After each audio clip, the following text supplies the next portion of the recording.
Welcome to another episode of PC Flips, and in this episode I decided to take a little bit of a different approach to PC flipping and try to build and flip a pink gaming PC for profit. This was definitely a pretty interesting build, and I made a pretty rookie mistake while building this PC, so you'll just have to stay tuned to find out what I did wrong.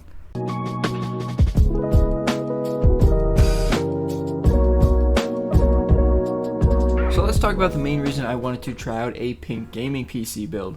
And the first reason is the case. A couple years ago, there weren't really any pink computer cases out on the market, except for the one I'm using in this video and a couple of other more expensive ones. However, nowadays there's a lot more budget pink cases on the market. Anyways, I was in a Micro Center store one day and came across this Lee & 205 mesh case, but instead of it being black or white, it was pink. And it had a decent discount to go along with it since it was a Micro Center open box deal. I saw the case and I was like, you know what, why not? And I bought the case. Now, if you pay attention to the date code on the yellow sticker, you'll see that the date code is November of 2022.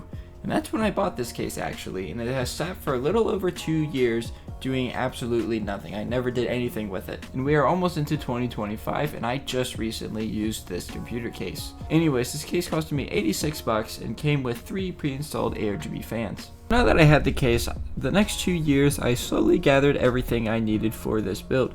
The GPU was the hardest thing to find, but we'll get back to that.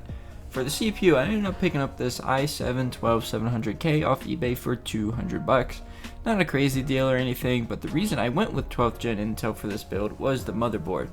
I snagged this Asus Prime Z790V Wi-Fi motherboard for just $65 from Micro Center's open box section. The board was too good to pass up, and I originally wanted to pick up an i5-13600K that I found locally for $150, but I ended up with the i7 instead. For memory, since this is a DDR5 motherboard, I had to look for a decent deal on a 32GB kit, and I ended up getting this 32GB kit of Corsair Vengeance DDR5 running at 5600MHz for $50 shipped from a Discord server. I looked to do the performance comparisons between a 5600MHz kit and a 6000MHz kit, which is what I typically aim to get, and the performance really wasn't any different, so I was able to save some money on the RAM. I would have liked a white RAM kit, but for $50, I'll take what I can get. For the CPU cooler, I got this VTrue 240mm AIO that is fully pink and matches pretty well in this system. This AIO was just $65, and as far as I know, it's the cheapest pink AIO on the market even today. This cooler will cause me some headaches later on, but it wasn't the cooler's fault as it turns out.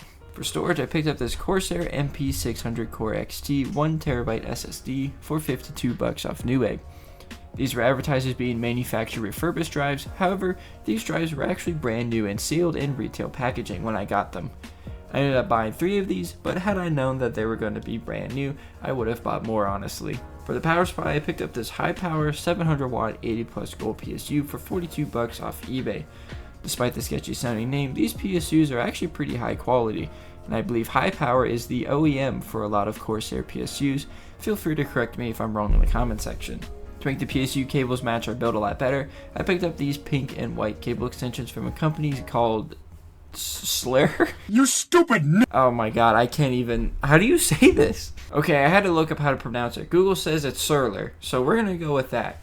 Anyways, these were pretty nice cable extensions. I typically don't get nice cable extensions, but these ones ended up costing me about $30. So now that I have just potentially ended my career, let's go ahead and talk about the icing on the cake. The GPU. This specific model of GPU took a very long time to find it. Back when I first started this project, I was originally going to get this Zotac RTX 3060 Ti with its cool pink and light blue shroud for $300 off AliExpress, which back then wasn't too bad for a 3060 Ti. However, that listing and the RTX 3070 variant for a little bit more completely disappeared, and all of the available ones were now severely overpriced. Now, this Zotac card wasn't sold here in the US, so that's why I was trying to find this card on AliExpress to get it shipped overseas into the US. So after months of on and off searching, I found someone on eBay about 4 months ago who had this specific Zotac card I was looking for, but it was an RTX 3080 instead, and it was just $345 after shipping and taxes. I believe they had it listed closer to $400, and I offered $325, which they accepted, but I can't view the page anymore, so I could be wrong on that. When I got this card, it worked perfectly fine, but it was absolutely disgusting and took pretty much a full day of deep cleaning to get it looking like a brand new GPU once again. Now I could have just picked up a normal GPU and painted it pink, but ever since I found out about this Zotac card a couple years ago, I just knew I had to get one for this build. So while I've been yapping to all of you, I finished putting this PC build together, and I think it came out pretty sweet, and it's definitely a unusual look for a PC, especially for one that you're trying to flip. I do wish I could have gotten a white RAM kit and maybe a motherboard with white accents instead of silver, but both the motherboard and the RAM were deals that I could not pass up on. Here's what the build ended up costing me, and it came out to $935, and I wanted to sell this for $1,300, which would be a pretty nice profit.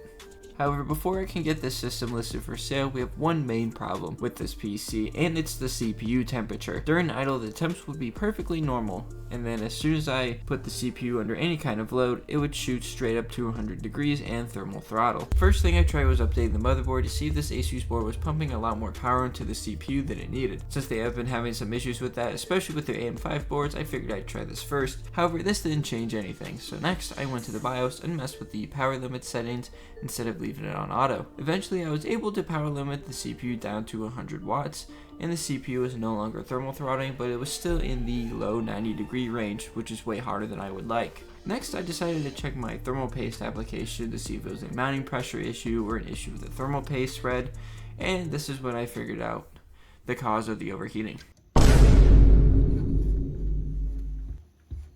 No way.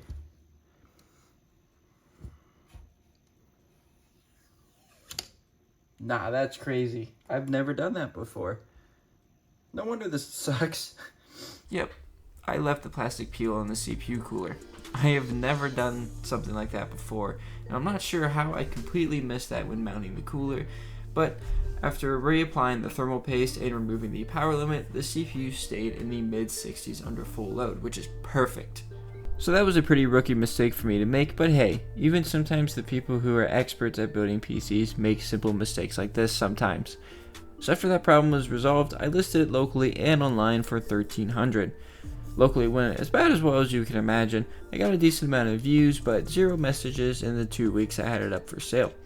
Someone online ended up buying the PC about 2 weeks after I listed it, and I honestly thought it would be up for a lot longer. But after online seller fees, I got about $1,167 out the door and made a profit of about $241. Not too bad at all. It would have been better to sell it locally so I wouldn't have to deal with fees, but it's nice to see that this system didn't sit for very long and I still made a decent profit out of it. So I hope you guys enjoyed this episode of PC Flips. It was a bit different compared to the usual PC builds shown in this series, but I want to know what you guys think about building pink PCs in the comments down below. Are they really starting to get more in demand, or did I just get lucky with this one? Hope you guys enjoyed, and I'll see everyone in the next video.